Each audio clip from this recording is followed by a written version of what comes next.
Windows 11 Firewall or something else. Guys, welcome to the Adam versus the Machine channel. I'm Adam, and today we're gonna talk about the firewalls. Recently I built my new computer. If you're interested how to build a gaming computer these days, have a look at this. So my computer is built, Windows operating system is installed, but the question is security.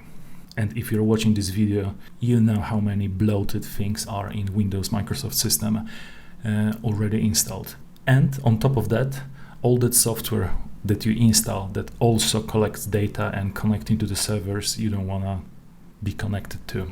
So let's install proper firewall in this Windows Microsoft system. Guys, back in the day, I was using software called SimpleWall. It is simple and great. So I thought I'm gonna give it a go again. Installation is very simple, just download and press next few times.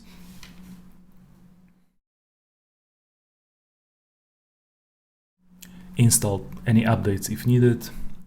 And you have this simple window. And this simple window will welcome you. From that point, every internet connection has to be approved by you. So whatever happens in the background, you will be informed. No more spying shit. Boom, first software. Now it gets a little bit tricky because you need to roughly know what you're doing. For example, in this case, my OBS software is calling home because I know what that software is. By the way, this is the software that I'm recording this window. It's asking for permission. Am I allowed to connect to the internet or not? In this case, I'm gonna allow it, but again, only because I know what this software does.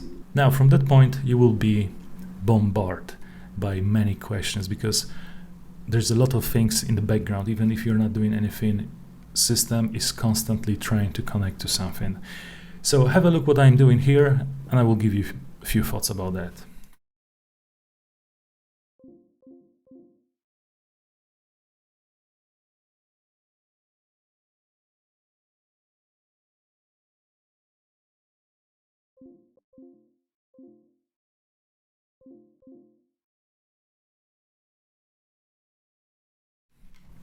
So yeah, I must admit, at the beginning, it's a little bit of hassle, constant questions.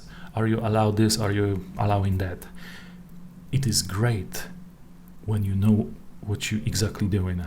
But even if you fuck something up, just open this window and allow software to have connection again. So nothing really bad happens. The only hassle is you need to configure it by you, and this will take time. Yeah, also, it's annoying when you want to open game for the very first time and all those questions again. Are you allowing this? Are you allowing that? Because even if you open one game, it's not like the system will ask you, there is one connection. This game is also checking for updates, is sending some diagnostics, doing something in the background. So there's a lot of questions regarding only one program that you're trying to run. So like you see on this example, constant questions. But again, guys, this is very simple and very efficient way to control what's happening in your network. I was using this software in the past and I was very happy, but I thought it's 2025 and there has to be something simpler, and it is. Another software that I want to show you guys, and I'm using right now, is a software called Portmaster. Just go to this website, download it, and why it's better, not because of the GUI, graphical user interface, because it's simpler, has rules already installed. So as soon as you install, you will have a lot of questions like, do you want to block ads and trackers, malware, some other bullshit that is trying to connect to your computer, and you can simply mark yes, please, and you don't have to worry about nothing. Also, all that list, have a look at this, ads and trackers, the list will be updated constantly, so you don't have to play with it, you don't have to be on top of anything. Back in the day, I was blocking connection using a host file.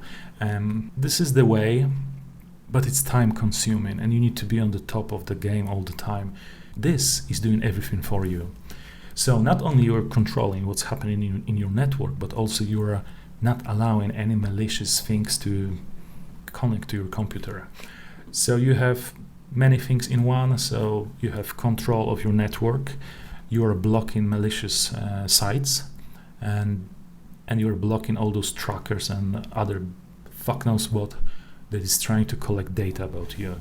So have a look at this list. You need to decide what you want to block, or you can do what I'm doing right now. This is safe method, will not destroy anything. Everything will work. This is very interesting step. Usually I'm changing DNS by myself. I'm just going to the network settings and I'm changing DNS to 4 nines or 4 ones.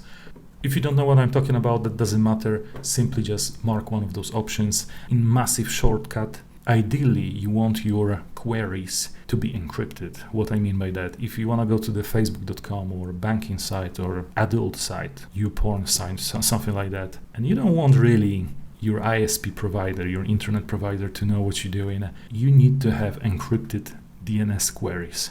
So they don't need to know what you're doing exactly. So mark that, and now you have beautiful interface. Don't be overwhelmed, don't be scared. It's simple. To be fair, you don't even have to look at this, just make it run in the background, that's it. This will do all the job for you. So after a few minutes of running, I already have 51 connections blocked. 50 fucking 1 connections blocked because some bullshit data collecting, mining activities about you, what you're doing, what sites you're visiting, what software you have, what operation system you have, what's the screen resolution, what's your ID, all of that to control you. So on the left, for example, I have currently active application that is trying to connect to the internet. Some of them will connect to the internet and some of them will have limited connection. For example, NVIDIA overlay. If you have NVIDIA card like me, you probably have this software. This software is okay. It's helping you to, have the newest graphic drivers.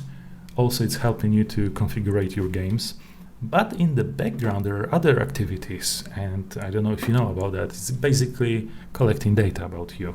And one of the reasons why I'm choosing Portmaster instead of SimpleFirewall is Portmaster is doing deep data package analysis. So every time when the software is trying to be tricky and be clever, and it's making internet connection bypassing the firewall, because this is possible. SimpleFirewall is not able to block connections like this because he thinks this is just normal connection, like NVIDIA overlay, for example, just checking the updates. That's it. But Portmaster is doing deep package analysis, and he knows there's something else going on in that connection, and it's blocking that. So first day I was a little bit annoyed because constantly I'm getting this information in the right bottom corner that some app tried to do this tricky connection. It's good to know. I wasn't even aware that some of the software is doing that. It's good to know, but a little bit annoying how many things it's trying to sell you out. Obviously, you can go one by one and have a look what's going on. For example, Microsoft Chrome. I think this is one of the worst internet browsers out there. It's collecting so much data about it. It's unbelievable. But I installed it for some other reasons. That doesn't matter. I'm just testing something. But you can have a look. If you see something is locked and you don't want it to be locked, you can unlock it. Or you see connection that is allowed and you think it shouldn't be, just press the button and block it anyway. I like the map. I like the world map here. You can have a look quickly which app is connecting to which country. It's good to have a look at this from time to time, because if you suddenly see connection to China or Peru, something like that, just ask yourself a question: what the fuck is happening? Which app is trying to connect to those servers? So interesting. If you want to know something more about this program, you can simply go to the wiki page and have a look at the documents provided there. I highly recommend you to have a look. Also, they have a YouTube channel and they have a few tutorials over there. So if you have 5 minutes of your time, have a look at this. Maybe this will clear a few things up. But again, program is very simple. As soon as you install that, basically you can just keep it running in the background. That's it. Alright guys, thank you for watching. If you like tech tips, make sure you subscribe, and see you next time. Thank you. Bye.